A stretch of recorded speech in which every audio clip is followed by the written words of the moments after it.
Janasena MLA అరవ శ్రీధర్ ప్రభుత్వ whip పదవికి రాజీనామా చేశారు. తన రాజీనామా పత్రాన్ని పవన్ కళ్యాణ్ కు అందజేశారు. తనపై వచ్చిన ఆరోపణలపై పవన్ కు వివరణ ఇచ్చారు.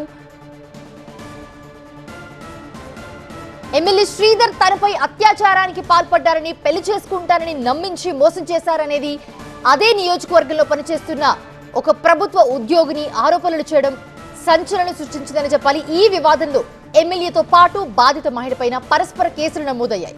ఈ వ్యవహారంపై జనసేన ఒక త్రిసభ్య కమిటీని నియమించింది.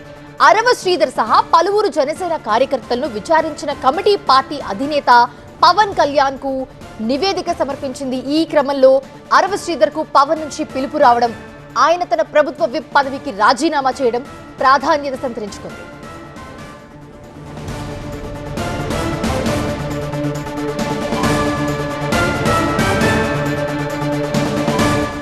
ఇదే అంశానికి సంబంధించి మరిన్ని అప్డేట్స్ ప్రతినిధి ఈశ్వర్ అందిస్తారు.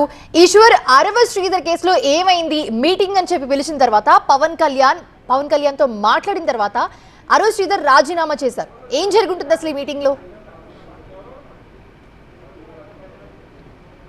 ఎగ్జాక్ట్లీ దాదాపుగా జనవరిలో ఈ ఘటన చోటు చేసుకుంది. ఇప్పటికే అరవ శ్రీధర్ పైన చర్యలు తీసుకోవడంలో కాస్త ఆలస్యమైందన్నట్టుగా రాజకీయ విమర్శలు వస్తున్నాయి. ఈ నేపథ్యంలో ఈరోజు పవన్ కళ్యాణ్ ఆయన్ని పిలిపించి మాట్లాడారు. ఇప్పటికే పార్టీ కమిటీ కూడా ఒక 3 మెన్ కమిటీని దీనిపైన వేయడం జరిగింది. కమిటీ రిపోర్ట్ కూడా ఇచ్చింది. అయితే తాజాగా పవన్ కళ్యాణ్ని కలిసి వివరణ ఇచ్చిన తర్వాత ఆయన విప్కి రాజీనామా చేశారు. సాధారణంగా విప్ పదవి అంటే పార్టీకి సంబంధించిన సింబల్గా చూడాల్సిన అవసరం ఉంటుంది. పార్టీ ఆర్డర్స్ని, పార్టీ ఆదేశాలని ఆయన ఫేస్ ద్వారా, పార్టీ ఫేస్గా చూస్తారు.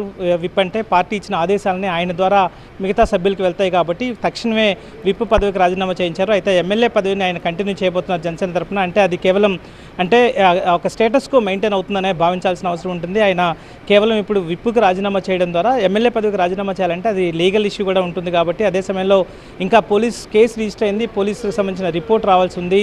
సో ఆయన మీద తుది చర్యలు తీసుకోవడానికి ఇంకొంత సమయం పట్టే అవకాశం ఉంది. అన్ని పోలీస్ రిపోర్ట్స్ కావచ్చు, లేకపోతే పార్టీ కమిటీ రిపోర్ట్ కూడా రావాల్సి ఉంటుంది కాబట్టి ఒకవేళ వచ్చిన తర్వాత తీసుకుందాం అనుకున్నారేమో చూడాల్సిన నేపథ్యం. ఎందుకంటే ఇప్పటికే జనసేనకు సంబంధించిన ఎమ్మెల్యే ఈ అరవ శ్రీధర్కి సంబంధించి మొదటి నుంచి జనసేనకు ఒక ఇమేజ్ వస్తుంది. పవన్ కళ్యాణ్ మొదటి నుంచి చెప్తున్నారు, మహిళలకి రాజకీయంగా వాళ్ళకి గౌరవం ఇచ్చే ప్రక్రియ జనసేనలో ఎక్కువగా ఉంటుందని చెప్పి ప్రయత్నం చేశారు. అదే సమయంలో నైతిక రాజకీయాలకి జనసేన కేర్ ఆఫ్గా ఉండబోతుందంటూ చెప్తూ వచ్చారు. వాటన్నిటికీ ఇబ్బంది కలిగిస్తూ పార్టీ ప్రతిష్టను కూడా పన్నంగా పెడుతూ జరిగిన ఈ ఘటన పట్ల పవన్ కళ్యాణ్ ముందుగానే దీన్ని ఊహించినట్టుగా, లేకపోతే పవన్ కళ్యాణ్కి ఈ సంఘటన వెలుగులోకి వచ్చే ముందే ఆయనకు సమాచారం ఉంది. ఎందుకంటే ముందే ఆయన ఈ సంఘటన వెలుగులోకి రావడానికి ముందే 2 రోజుల ముందు ఒక లెటర్ని రిలీజ్ చేయడం జరిగింది.